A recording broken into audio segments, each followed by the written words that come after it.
Spiritual होने से आपका काम और भी बेहतर हो जाता है और आप हर क्षेत्र में आगे बढ़ सकते हैं। बचपन से ही मैं ये सोचती थी कि चाहे एक भी फिल्म करूँ ना बड़ी होके, लेकिन वो ऐसी हो कि कई जनरेशन्स तक लोग याद करें। एक इंसान के रूप में कितना आगे बढ़े हैं वो ज़्यादा महत्वपूर्ण है, बेहतरीन इंसान।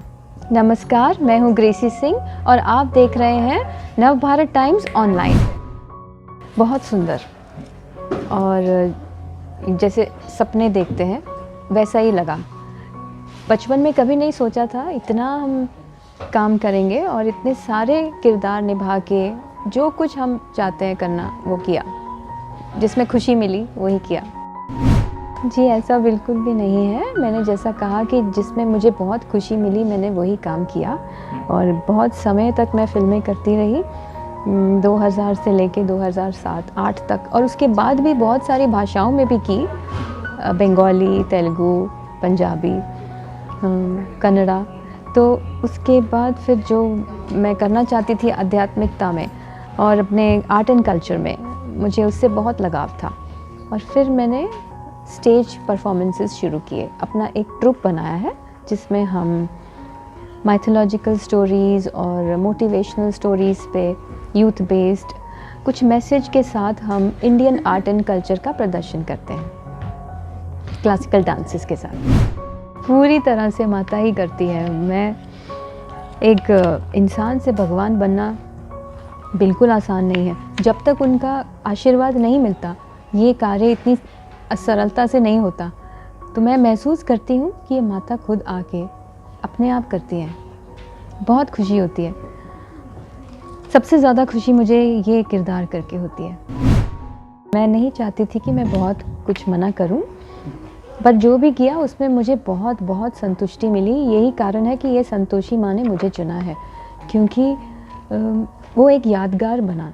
जो मैंने कार्य किया, असली सफलता यही है कि उससे दर्शकों के दिल को खुशी मिली और उनकी दुआएं, जो मेरे लिए सबसे इम्पॉर्टेंट है। मैं ये नहीं देखती कि कितनी ज़्यादा फिल्में की, लेकिन भले कम हो मगर वो मीनिंगफुल हो। बहुत सारे चीज़ें हमें सीखी, क्योंकि हर धर्म कुछ ना कुछ अच्छा ही सिखाता है।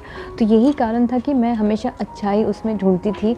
और क्योंकि मेरा परिवार से भी मुझे जो सिखाया गया और सोशल सर्कल भी मेरा ऐसा रहा, तो मेरे फ्रेंड्स भी स्पिरिचुअल रहे, तो उनसे मुझे बहुत कुछ सीखने को मिला।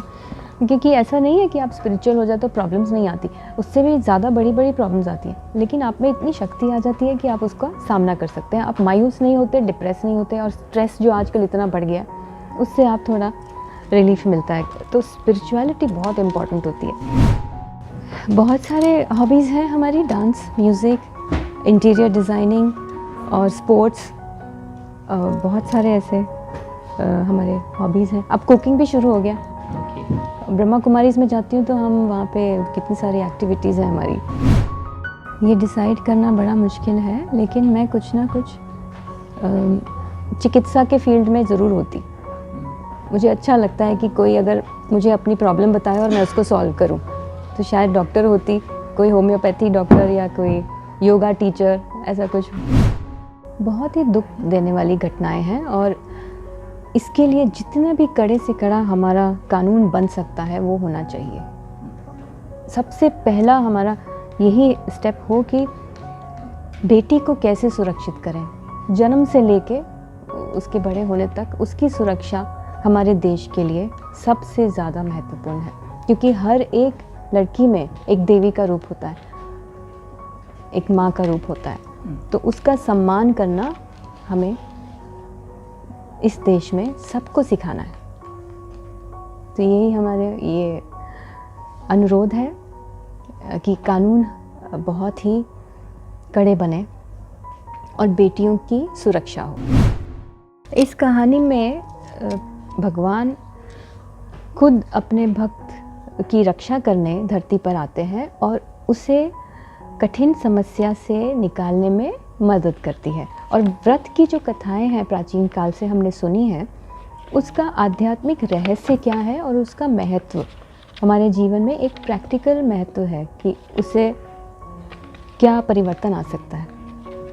और हम अपनी मुश्किलों से कैसे निकलें। तो ये हर एक परिवार से ये रिलेट करता है स्टोरी। तो बड़ी खुशी है हमें कि इस तरह के चैनल ने बनाए एपिसोड्स और हमें इतनी सुंदर टीम मिली।